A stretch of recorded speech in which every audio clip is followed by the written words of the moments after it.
Hey, thank you very much. I'm also at night an entrepreneur, the hardest kind actually, a social entrepreneur. We have a fairly successful project we're working on for the last almost 3 years, where we crowdsource production with artisans that are living in remote areas of the Patagonia, and we actually manage it with a mobile app, WhatsApp.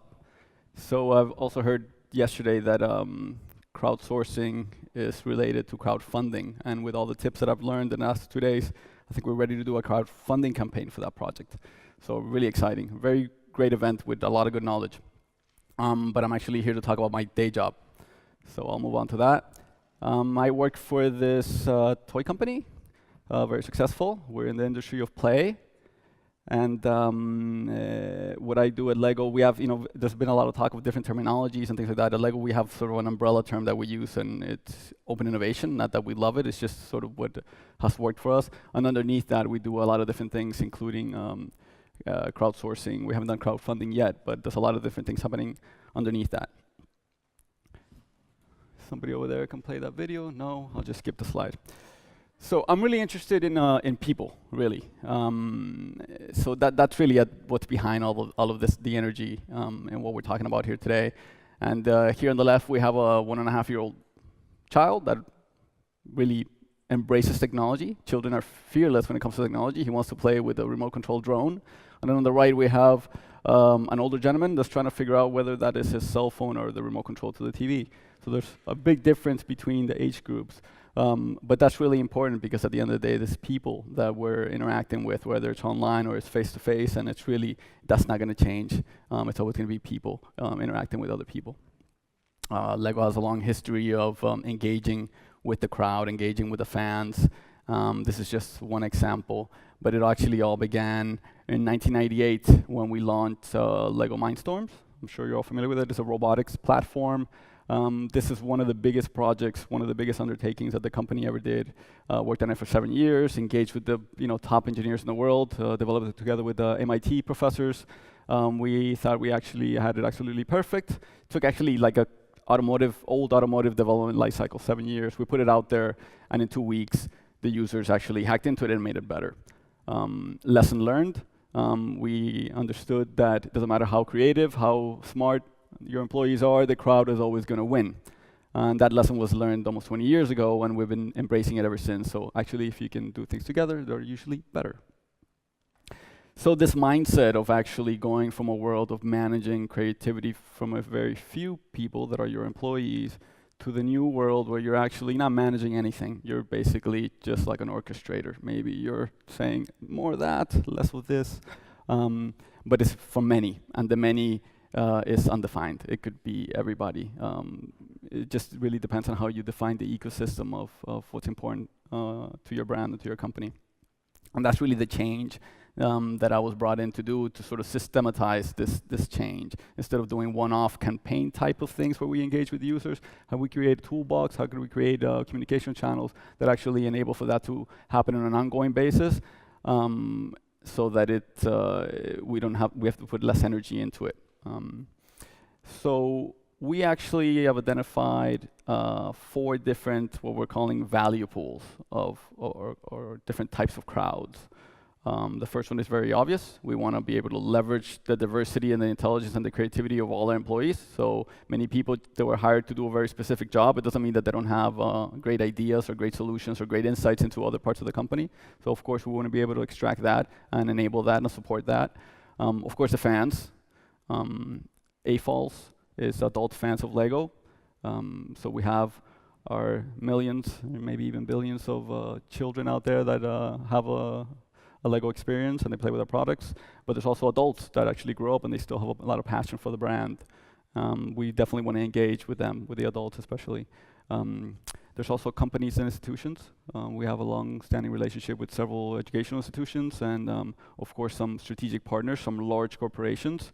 A lot of the big tech companies, a lot of the global players, but also entrepreneurs and startups. And that's probably the most challenging one, and that's the one that I hope to gain some insight in these type of events. What is the best way to interact with startups with entrepreneurs in a way that is mutually valuable to both. We definitely don't, Lego is a very recognizable brand. It's sort of like a big magnet. So anytime I meet with a startup, they get starry eyes and they think that this is going to be their big break. And I try to sort of manage those expectations a bit, because we work on hundreds of thousands of prototypes or products. Maybe one of them goes to market, maybe none. So I like to be very clear and open when I engage with a startup or even an entrepreneur and say that this doesn't mean anything. It's just one more prototype or one more project, one more initiative. So that's sort of a difficult thing to do. A couple of the speakers have talked about motivations, and I can't stress how important this is. I mean, really, this is the key if you want to be successful. You have to understand where the users, where the counterpart is coming from, what's in it for them. So it's easy when you say, well, I'm in it for the money, you just pay them. But at least for us, many times, it really doesn't have a lot to do with monetary rewards. A lot of our users are maybe going on this discovery journey. They're trying to find out what they want to do in life.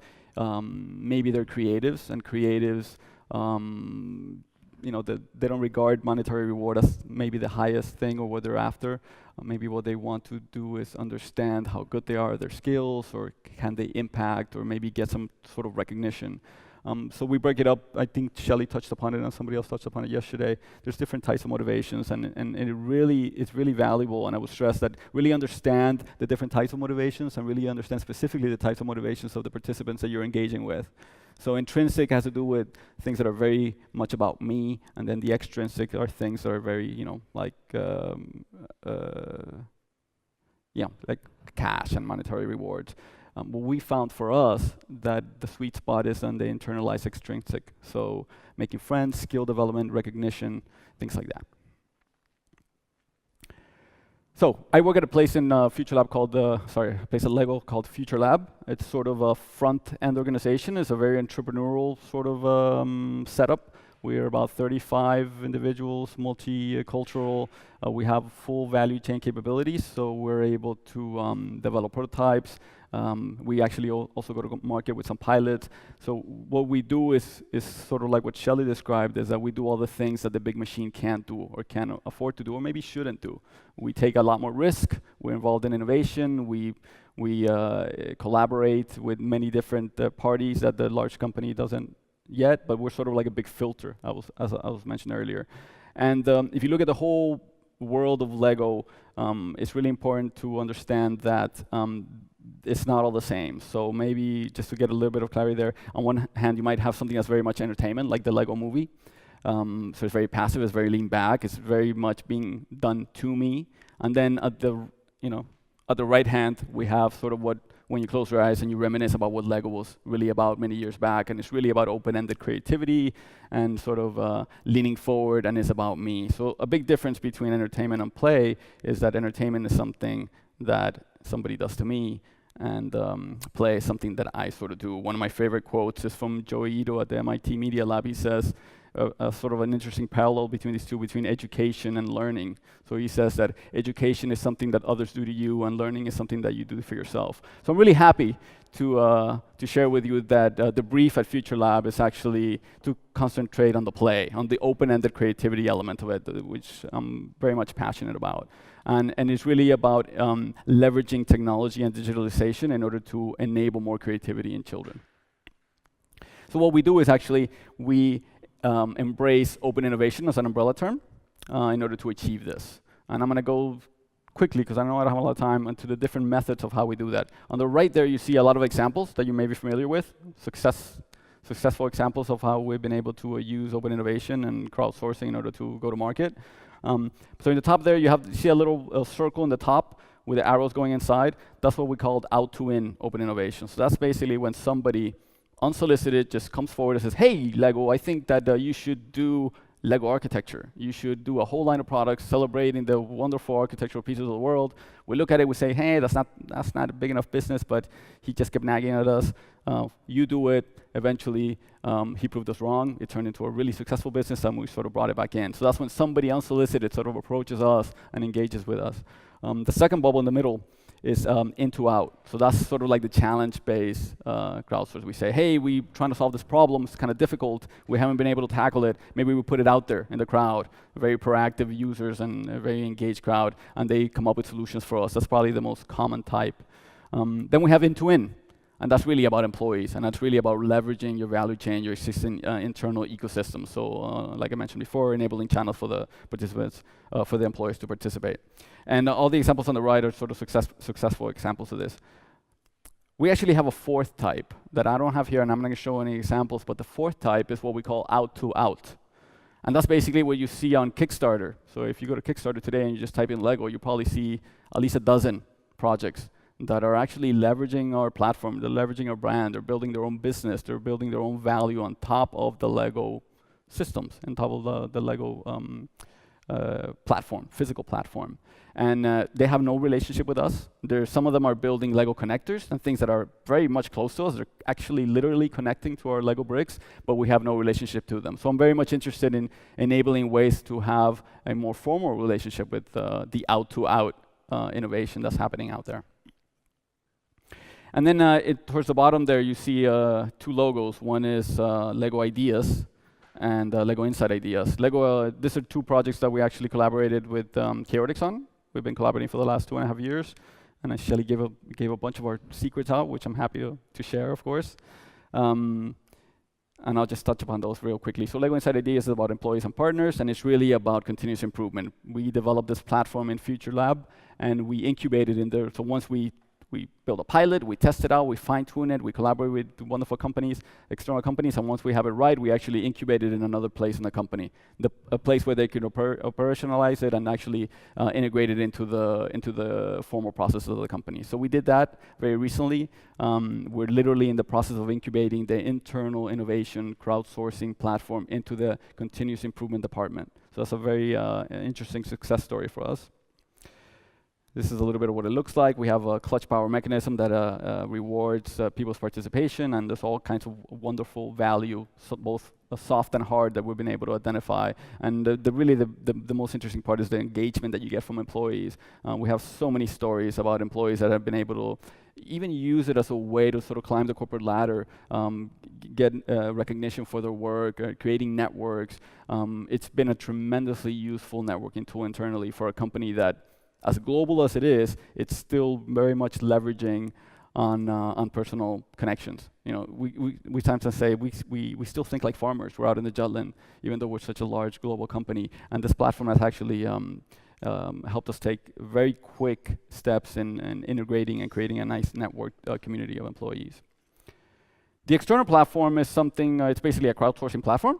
So any user can submit any new Lego product idea that they come up with, and it's basically a systematized way for us to enable that to happen. So somebody comes forward, hey Lego, I think you should do Back to the Future set, and they put it up there. They use social networks, Twitter, Facebook, in order to get support, in order to get 10,000 people to say yes, that's a good idea. I would pay this much for it, and once they do that, that means they have the critical mass, so we review it. It goes into a Lego review. If it's aligned with our values, if it's not conflicting with any of the stuff that we're working off on the back end, we actually launch the product, and we do a little bit of share a little bit of the earnings of that product with the users.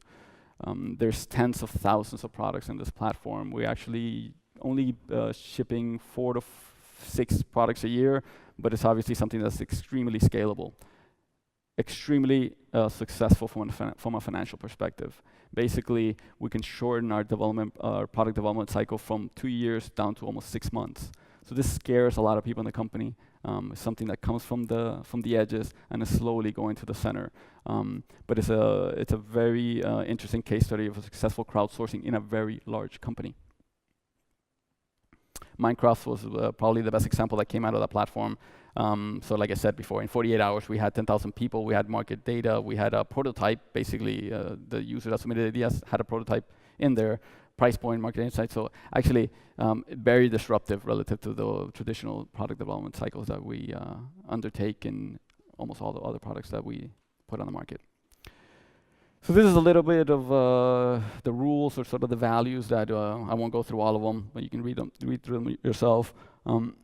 as we start to engage with more parties and more third parties and all different types of organizations, we want to make sure that at the end of the day, whether you create a new business or you create monetary value, we definitely want to make sure that it's a great experience for both parties and there's learnings and there's mutual benefit.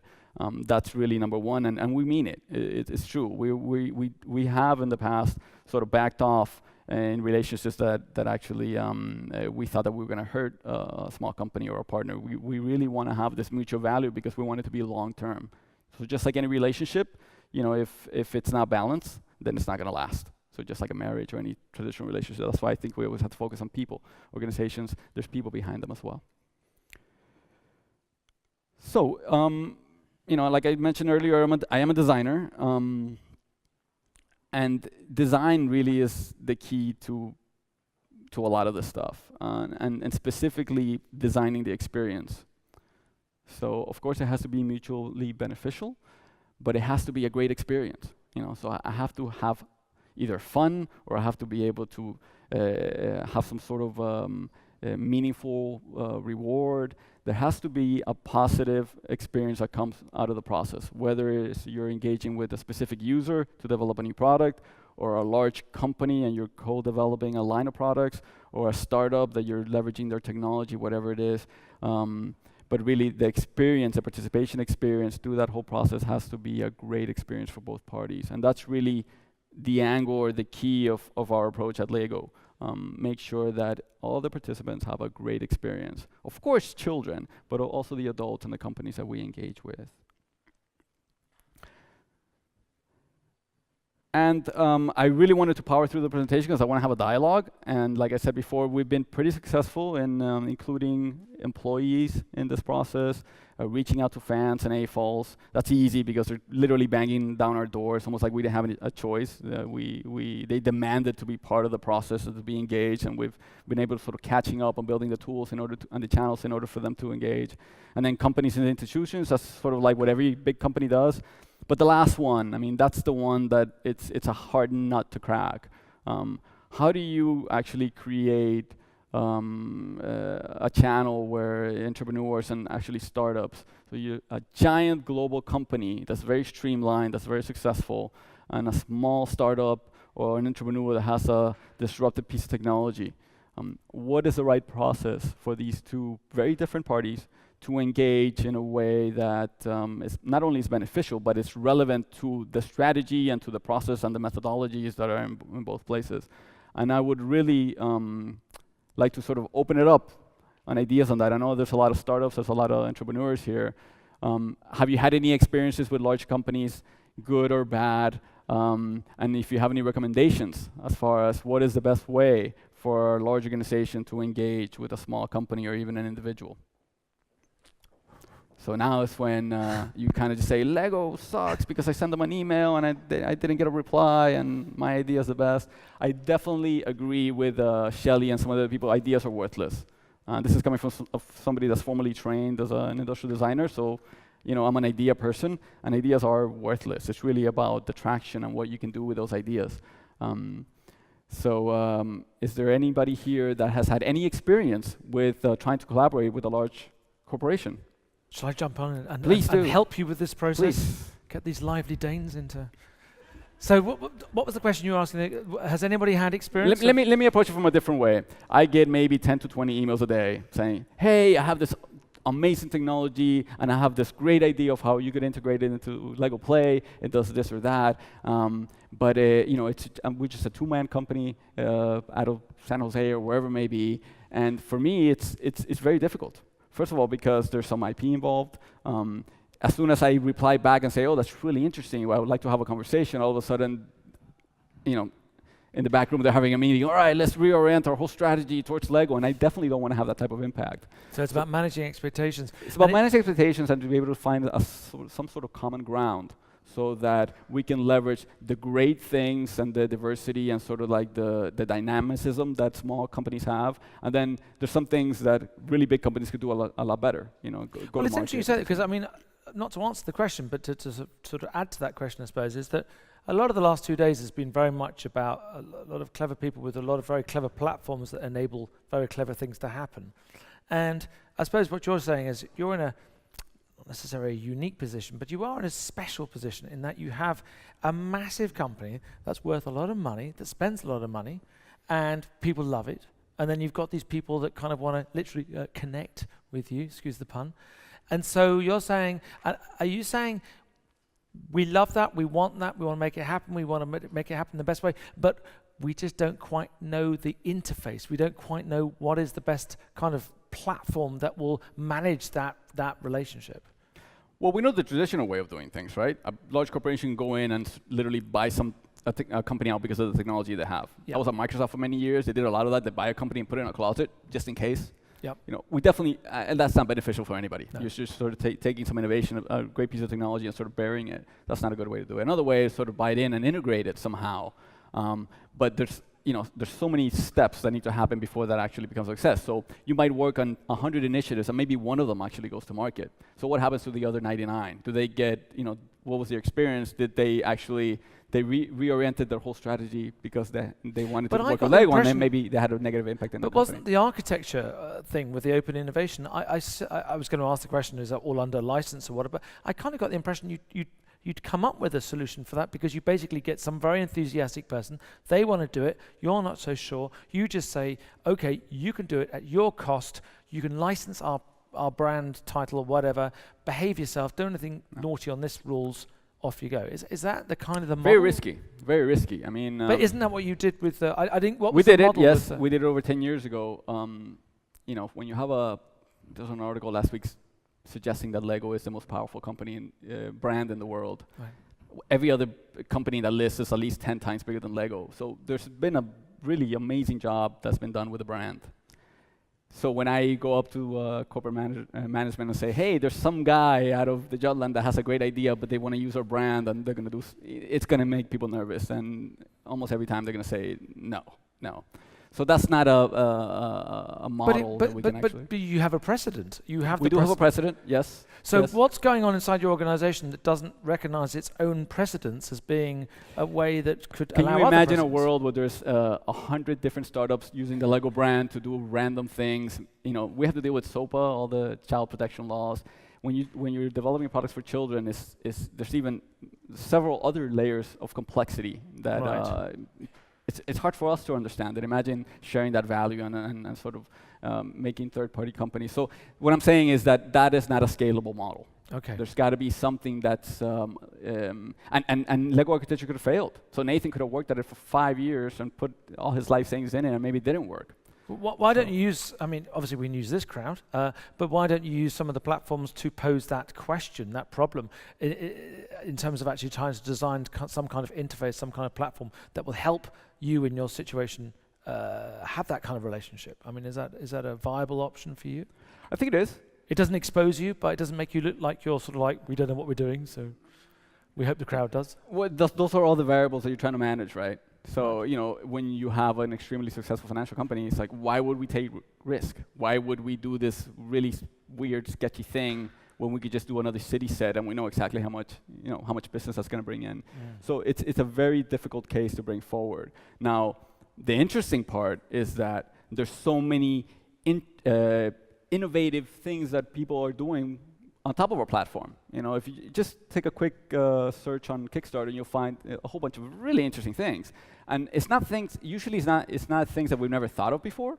The things that are made just like Lego architecture. It's just too small. We didn't see a big enough market, or maybe because we're a large organization, it takes us a little bit longer than it does for 2 or 3 entrepreneurs on Kickstarter to push something through.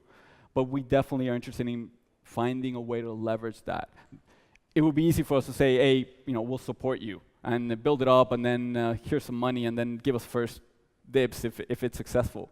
But it just doesn't seem, it's not really aligned with our values. Our values are about, can we collaborate in a mutually beneficial way, and if things don't work out, even if we have to stop the relationship right there, it was a great experience for you. It sounds like American policy, doesn't it, with peace? But anyway, who's got the solution? Who's got the answer here? Anybody got the answer? Who's going to solve it? Somebody's got the answer. You can't leave the building. We're going to lock the doors until you solve that. Anybody got any questions? I got a truck outside full of Lego sets. Whoever has the answer. There's a question at the back there. I don't have the answer, but I have a question for you.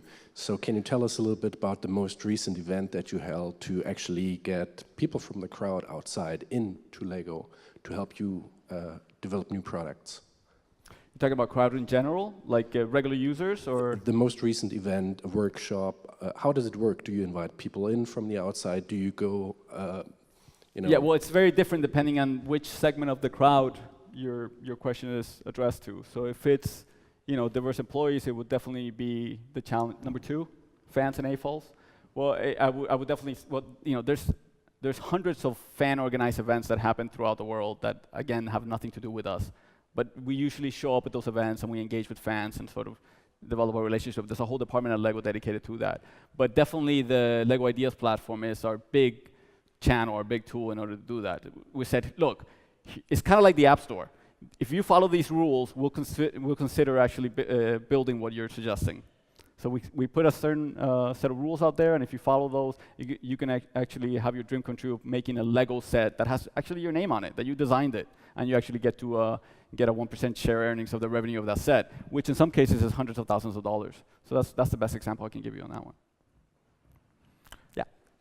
Or here we go. I haven't got the solution to your problem, but part of it is framing the platform that or the environment that you're talking within. So if you go out and say to startups and entrepreneurs, we would like to learn from you and we would like you to learn from us. So you've got a participatory design thing happening. You're not going to fund them, you're not going to take their idea and put it into action, but you want to learn from each other and see where it takes you. In that way, you're creating a learning environment where Lego gets lots of idea and inspiration, and they learn from all the things that Lego does right. I mean, I do that. I literally do that in a one-to-one scenario. So me, but obviously that's not scalable. We're talking crowdsourcing. So how do we do it in a way that I can actually actually engage with thousands of companies at the same time, in the same manner that I would engage, you know, face-to-face with 1 or 2 or 10 or 20 startups, which I do, which is, you know, is part of my job. But getting past your feeling of them wanting to rethink their whole business plan because now we're talking to Lego. You have to say this is not going to happen. That's the frame. This is what we're talking. This is the framework of where we are operating. No. It's not going to happen, and then see what you can get. You still get loads of people who want to actually learn from you. Yeah, for sure. I mean, if we can be really clear, say, look, this is an exercise. This is a fun little exercise that's going to begin and it's going to end. I think that'll be a nice way to put it. So sort of give it an end date, and then if something amazing happens after that a whole opportunity is opened up, then that's a separate thing. But maybe it could be a time-based thing that we're going to collaborate for a month, and it's literally just a time-based thing. That's a nice insight on how to maybe. I mean, I think that was very much part of Stephen Drew's. He's hiding behind a bad there. Innocentive talk yesterday. Hello there. And it was very much about I think was fascinating about his talk was, I get the impression that what people really get out of your service is the fact that he manages the expectations of the crowd by having very, very clear terms and conditions. And as we all know, these things are often hidden in some, you know, EULA stuff somewhere. But it's about the explicitness of this relationship in order to enable these things. And it sounds to me that it's about managing the expectations of the users and then managing the expectations of the brand holders. And you're kind of, there's you in the middle going, but I get so excited. Well, it's actually easier. I mean, it's hard enough to manage the expectations of the regular users, but to manage the expectations of the entrepreneurial personalities is quite different. Sure. You're an entrepreneur. There's a very specific type of personality. You know, you're kind of go-getter. You don't take no for an answer. You're used to failure. And if I say this is not going to happen, that's just like it doesn't mean anything to them. It's like, well, I can make it happen. And it's very easy for me to say, well, it got annoying, so I'll stop replying to his emails. But that's just not the way that's not the type of relations that we want to have. So. It's a big problem. I'm kidding when I say that I'm going to come out of here with a solution, but I think it is about having a lot of conversations and sort of learning from the experiences that the startups have had with larger companies. So obviously we don't want to repeat the same mistakes, but it is a case-by-case basis. So every startup has a different scenario. They're coming from a different place. They had a different journey to get there. So it's almost like we have to relearn the way we interact with them every time we identify. Maybe there are just certain people you just can't really go and talk to because it's kind of unfair on them. And maybe the very fact that somebody is an entrepreneur and they have this thing stamped on their head saying, we need money, you know, do you have money? Maybe it's just in a way that you can't have that initial contact. You have to wait for them to do something themselves and then take the kind of Microsoft, but not buy them up, but at least just look out for them. Sort of not go after them in a sort of suing way, but just go and see what they do with your product, and then if it emerges, then you go in a bit later. Because as you say, entrepreneurs are hungry, aren't they? And there's you, and you own a candy factory, you know, and that's it's like putting a. We do a little bit of that. I mean, I keep out in my radar all the other companies or startups or even individuals that are doing interesting things, and of course, if they do something that is extremely aligned with something that we're interested in, I usually reach out to them. But that's when it begins. It's like, oh, Lego wants to buy my company. Yes. How litigious is Lego, would you say? How litigious? How much does it go after people if it feels that people are encroaching upon Lego copyright? Does it send the boys round, or does it? I have a personal opinion on patents and what they're worth. I have several patents on my name. I think they're worthless. I think it's about what you can do with a patent. But of course, large corporations have to deal with patents in order to protect their IP and so on. But Lego doesn't have a strong history of going. I mean, I can probably lift at the top of my head 10 startups or companies that are infringing on our patents, and we're actually not doing anything. Okay. But that's not an official sort of thing coming from Lego that, hey, go crazy, we're not going to come after you. If it's something that's striking at the heart of our business or the heart of our values, we'll definitely intervene. But the important thing is that we have a certain set of, so our customers, not our customers are retailers, but our users are children. So we definitely, there's certain things that we don't do. But there's for example, there's a company out there that's actually making firearms for the minifigures. We don't actually make heavy firearms. We do like laser guns and sort of lightsabers and swords.